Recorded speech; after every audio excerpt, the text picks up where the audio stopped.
Esta é a minha história, o meu testemunho. No caos em que se seguia ao conflito da Coreia, eu me encontrei entre aqueles que lutavam pela sobrevivência.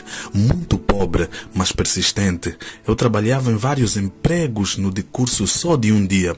E certa tarde eu estava dando uma aula particular. Subitamente senti alguma coisa emanando do meu peito. Senti a boca cheia. Eu pensei que eu iria ficar sufocado. Abri a boca e o sangue começou a escorrer. Tentei estancar a hemorragia, mas o sangue continuava a sair-me pelo nariz e pela boca. Logo meu estômago e o meu peito se encheram de sangue. Severamente fraco, eu desmaiei. Ao voltar a mim, tudo parecia rodar. Trêmulo e mal conseguia chegar em casa. Eu tinha 19 anos de idade e já estava morrendo. Assustados, os meus pais imediatamente venderam parte das suas posses a fim de me levar a um bom hospital para um bom tratamento.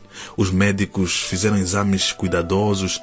O diagnóstico deu tuberculose incurável. Ao ouvir este julgamento, eu compreendi o quanto desejava viver. As minhas aspirações do futuro iam se acabando antes de eu ter tido a chance de começar a viver. Desesperado, me voltei para o médico que dera o diagnóstico sombrio. Doutor, implorei, não há nada que o senhor possa fazer por mim?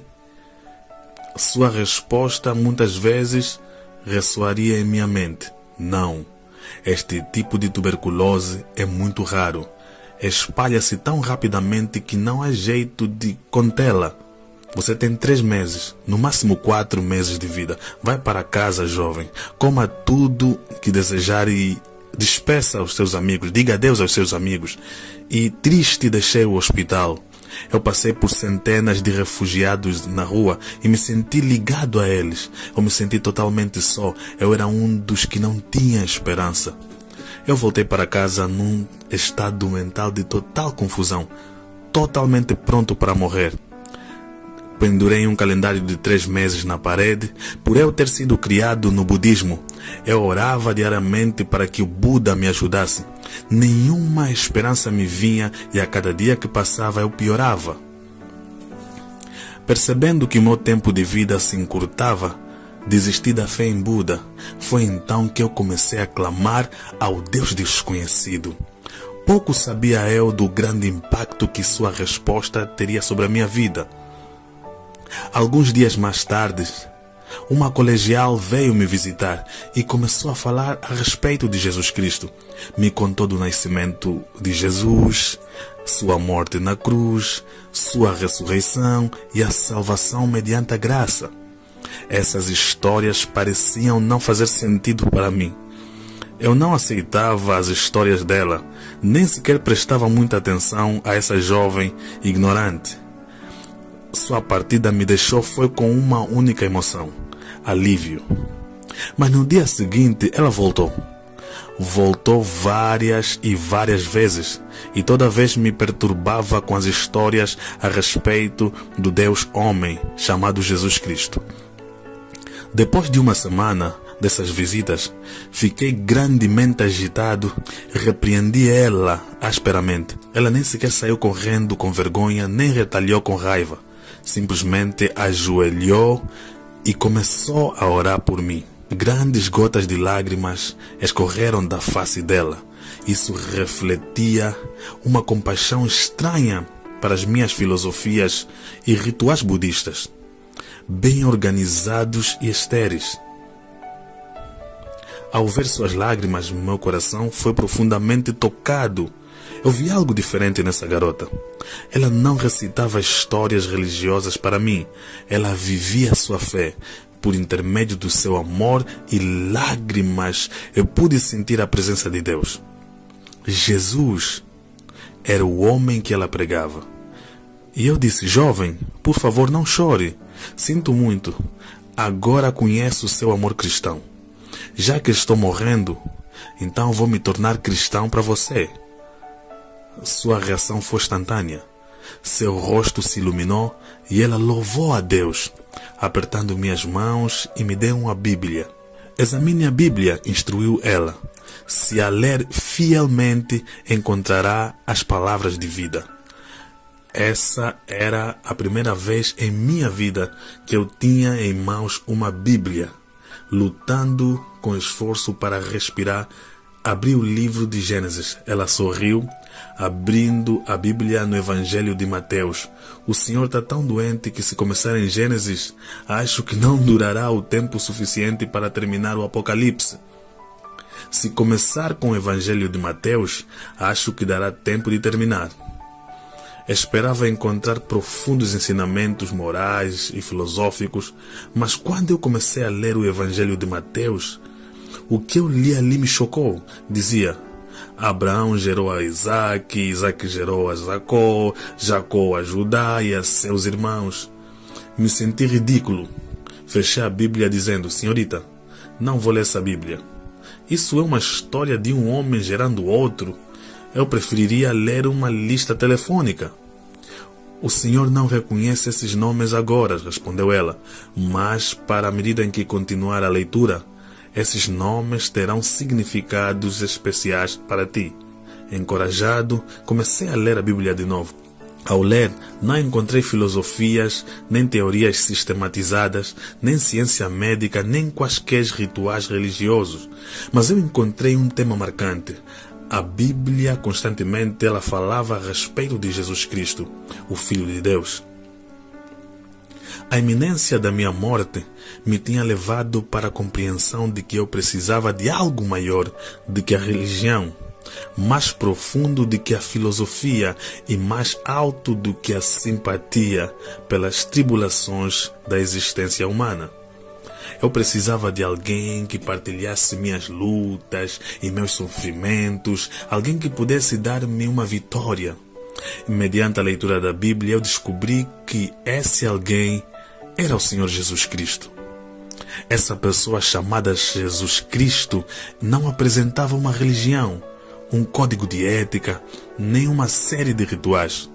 De um modo profundamente prático, Jesus trazia a salvação para a humanidade. Odiando o pecado, Cristo amava o pecador, aceitando a todos os que a ele se chegavam. Profundamente com a consciência dos meus pecados, eu sabia que precisava do seu perdão. Cristo curou os doentes e os enfermos vinham a ele e ele curava todos que tocava. Isso trouxe fé ao meu coração. Fiquei esperançoso de que ele pudesse me curar também. Cristo deu paz aos perturbados. Ele insistia: tenham fé em Deus, não se perturbem, não há motivos para temor. Cristo odiava o temor, mostrando que o homem nasceu a fim de viver pela fé. Cristo infundiu confiança, fé e paz aos que foram a Ele pedindo ajuda. Essa tremenda mensagem me emocionou o coração. Cristo ressuscitou os mortos. Nunca encontrei um incidente na Bíblia em que Cristo tivesse dirigindo um culto fúnebre. Ele trazia os mortos de volta para a vida, transformando os funerais em magníficas ressurreições. E o que mais se sobressaía em minha mente era a misericórdia de Cristo para com os possessos de demônios.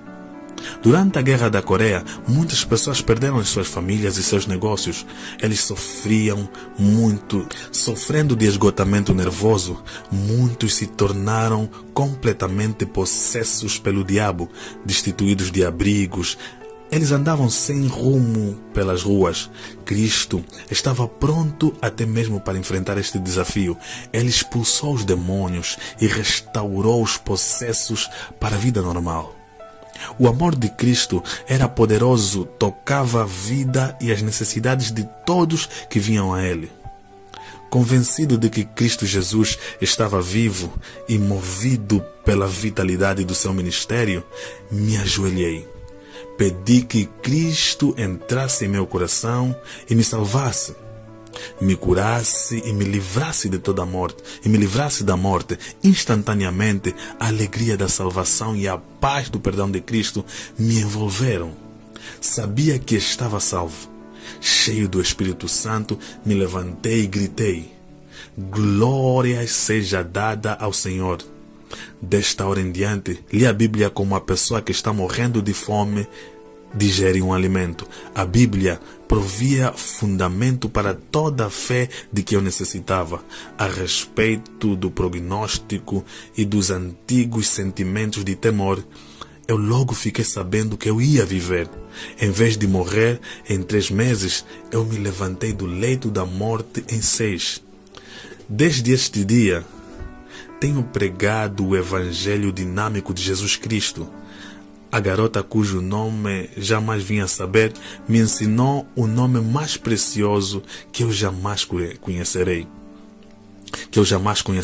Através dos anos, Deus me tem ajudado a compreender vários princípios importantes da fé.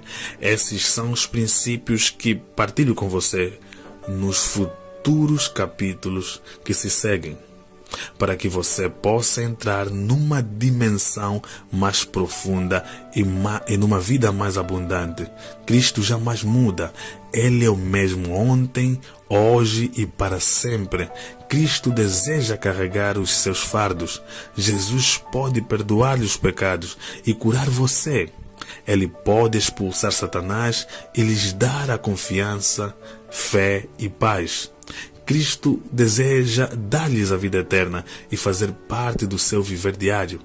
Ao passo que os ladrões vêm para matar, roubar e destruir, Jesus Cristo vem para dar vida, vida completa e livre.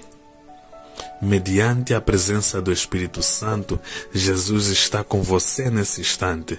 Cristo deseja curá-lo e libertá-lo da morte. Ele é o seu Senhor. Coloque sua fé em Jesus Cristo e espere um milagre hoje. Obrigado a você que está comigo até agora.